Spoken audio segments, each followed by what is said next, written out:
She loves him, he loves her. Everyone knows except them. Masana khangjadaba realize tawdabasini luriba. Feelings khara lay haibadi khangi. Adubu asuk yamna deep oire haibasidi khangba natte. Adunabu lapthokpa ngamgani. Matam khara layraga mangkhini khanna thazaribani. Thoibina nungaitribadi wari hena khangluba. Purnagi thamoi khangluba aduna suni. Wa haigandaba Purnana magi aruba arotpa wafam khara Thoibida uhankre. Punsida khwaidagi sonthaba mikupta tangjapam thirakpa mikupta thengnakiba oibana. Kanasu khanghalloi khanghaningde haina lotuna thamba lumlaba emotions mayam ama mari mari lamlanbi magi maphamda thoklakhibani. Purna asum makhoyi waridu tana tana yengkhatlakpada Thoibini yenglambadu urai. Inung nungaitana charangnaba WakhaL na yombagom kari tawrajatno haifet khalli. Adubu bhap oirai magi status to. Pocketagi phone logthoklaga mathanta nakalda yengi kana kana send tawkhre haina. Thoibi shu yaurami. Purna second khara phone screen do da yenglamlaga prap magi status adu kai. Kari nungi thagatlubano. Jiten na hai.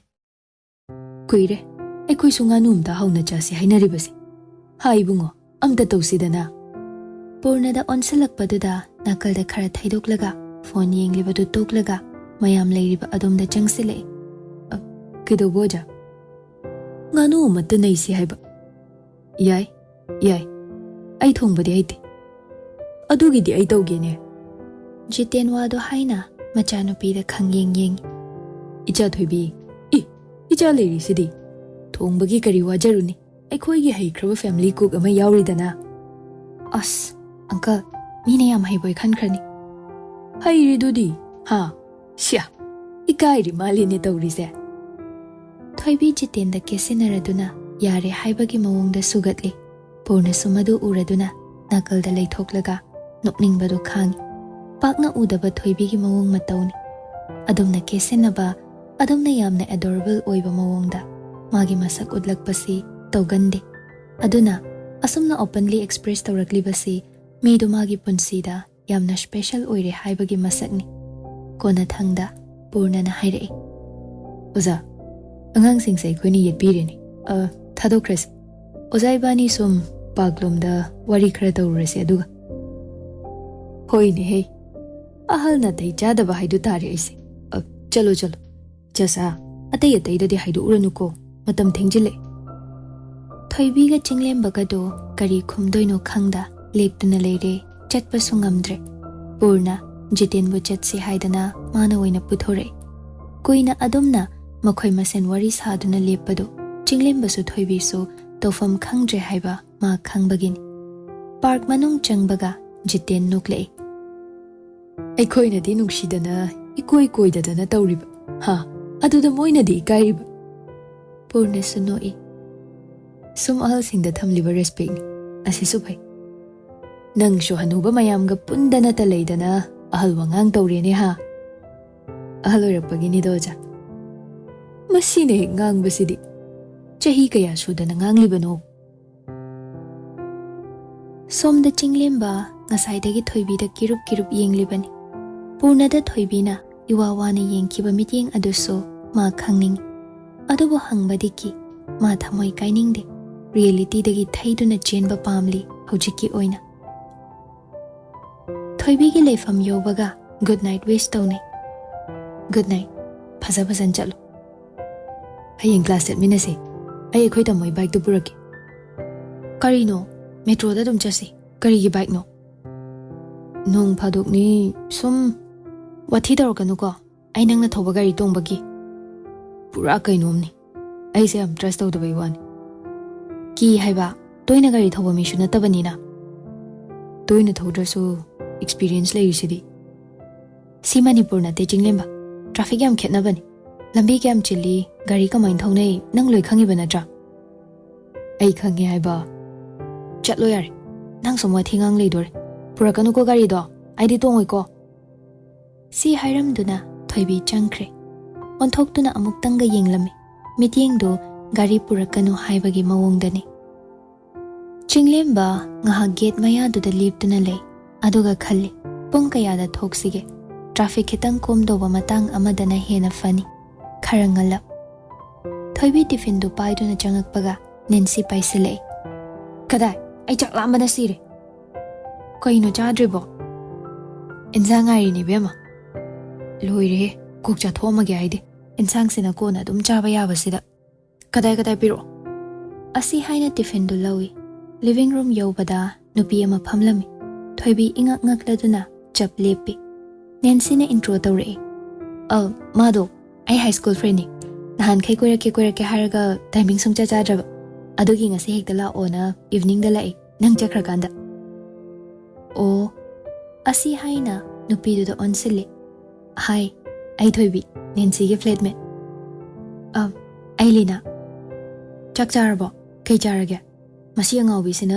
tiffin ngaira leramisibu mamana bilaga Lina no e achapod yam chari pizza su KFC su chakti thangatlaga thengna charasina dum thamaba thoibi Nancy rom da changsili nang ngawbri bema namana bilaga chaksu pijaramde kain sang thongge soibunga ngaga thongi nganu se horen mathanta nungaira roina ngaibe wani ranang sidiko thoibi Nancy bu chaiba hogale mi la aga phasana taude angang macha mali asina chingba haiba yaba haigale Nancy tana hoi haidana chak semi ani rugi matauda Lina sitha noi asumna chak chai thoibi shunakal da famlaga wari saduna yawi chaba loibaga thabak loishin mine nupi ahum do wari da ahing tumni khangdre numit adudi high school matamgi college matamgi nokning bana tai chadaba wari mayam ama puthoknaraduna loiba naide kona thangda Nancy na haiman badagi Lina tarot card puthorei tarot reading tawdori bani haidana card singdu totpa hoi Nancy khuru kulladuna makhut kalonaraga phami relationship reading hana hawi mamit ushilladuna magi partner gi maming du khallaga card ama satli Nancy Lina na ahum amaga satlu haidana sathalli aduga hairei nabani hoji yam stable with relationship amada leiri nupana dingam tak chali tu sigi card sina hairisa masi achumba chatpa pamba aranba yadaba mini harini ko sina nangse kharawai haidi magi aidi aranba yade na mathang chadana chap lepaga leikiba matangda chumme bema ai tan bani ko magi asigi nature se atai hairo future kamain legeba 1 dagi 60 phau manung da leiba number ahum khalo Nancy khalli card masing thiraga amuk predict tawrei asumna magi yengba loikraba matung thoibi gi yengba hawi Nancy ga chap manana card khalhalli card ahum khallaba matung reading tawrei ahan bay card se mi sigi personality duniko masi masaktagi magun na henba mi oi aduna sum uraga loinaraga magunduna phasahalakpa midado mi yam phai masi mana nungshiba midadi magi vulnerable side to hide to ngamde hai aduna nang adu magi aswanba aronba wa mayam makhangam mana dum utle hai thoibi tumin na tai next card ki reading amuk tawrei aduna bani se hojik mai on thoknaraga leir tu si card se kaigumba mana thali third party gi khod amadi yauri magi side tagi so nangi side tagi so family oigera natraga atopa nupa leidana Nancy mamit lau thorei kaino haisibo chinglem banabani di family na loinya daine atopa nupi haisina kanano thoibi na khumai khangde tumena dumda card makhata na muklo khatli compatible di yam oiko na bani se yam chanai hai nupa se gi physical appearance di mi wang kuchu di kulai kuchu dagi kitang lei tharakpa yamu babudi nate koino thoibe chinglem badi ngau daine ai so khangde mi Nancy tumen taw haiba chahi su khara hanba male nangondagi future da kai lege yengbada nabani se mi amana changa aga indri khai mi amagi khut yaudri khai oiroi da bai phibam amada le machi imta lingna deba adum amana amada heart tawnaga drana khallaga leir Nancy amukka so hairei third party intervention dudi ekhoina dum tawragi yar aduga nabani gi matang da kaigumba progress haigadra ama leidor 1 year manung sida Ngalabada within 6 months. Wow, kaino? Luhongdurajalo Thoibina.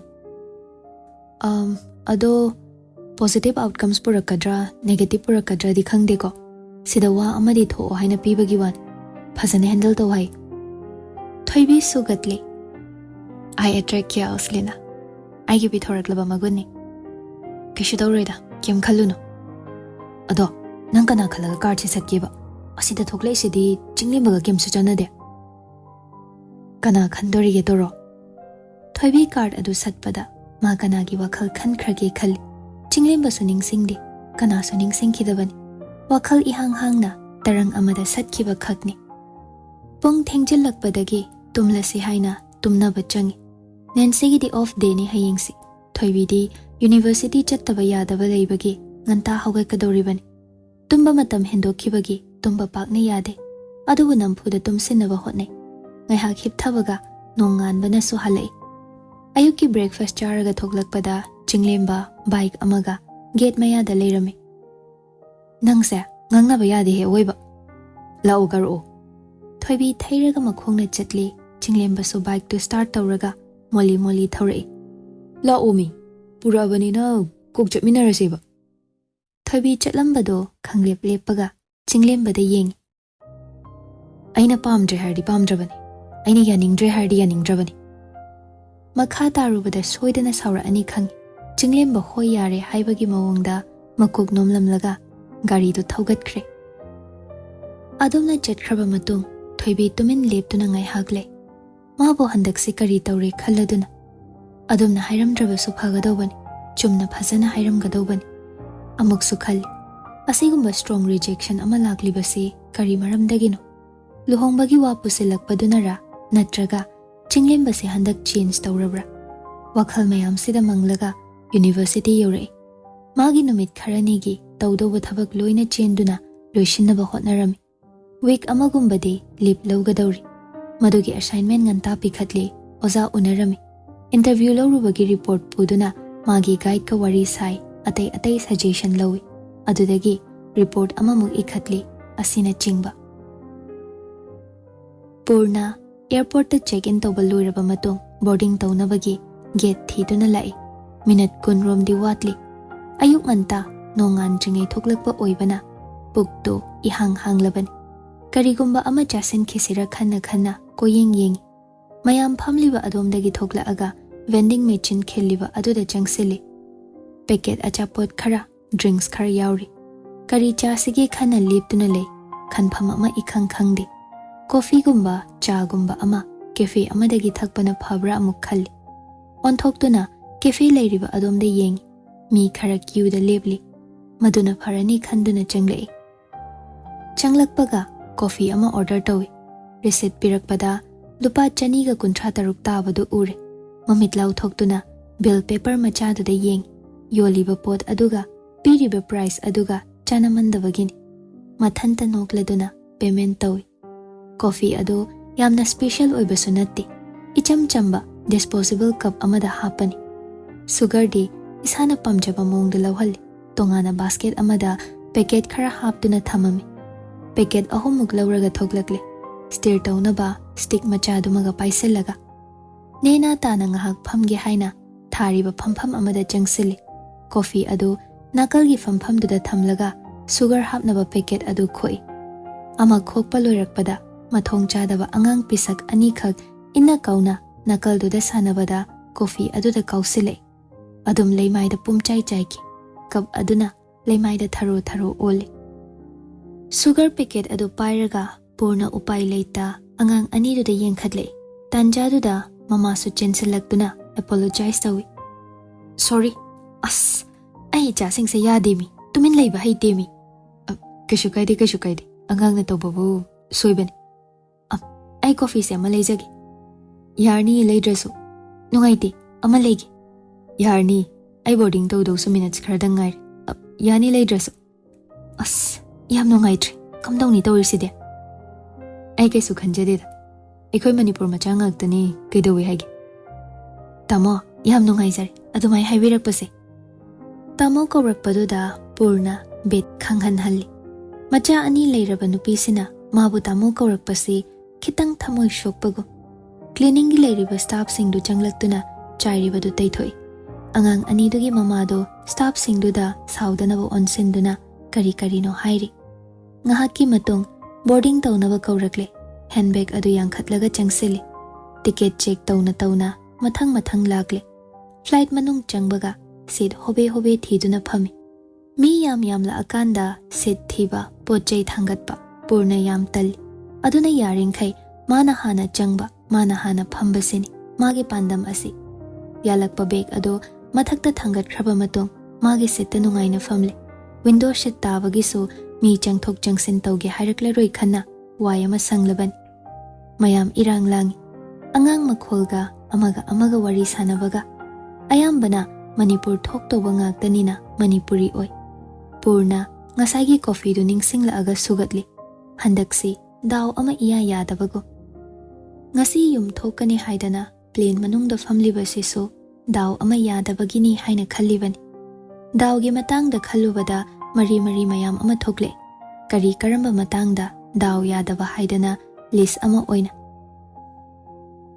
nungsa sorama sangna hondoklaga tumin soli tandorida marks ama yauribadu upsili aduga onthorakpada nakalda changsilaktuna famge tawrakliba nupiduga mitjane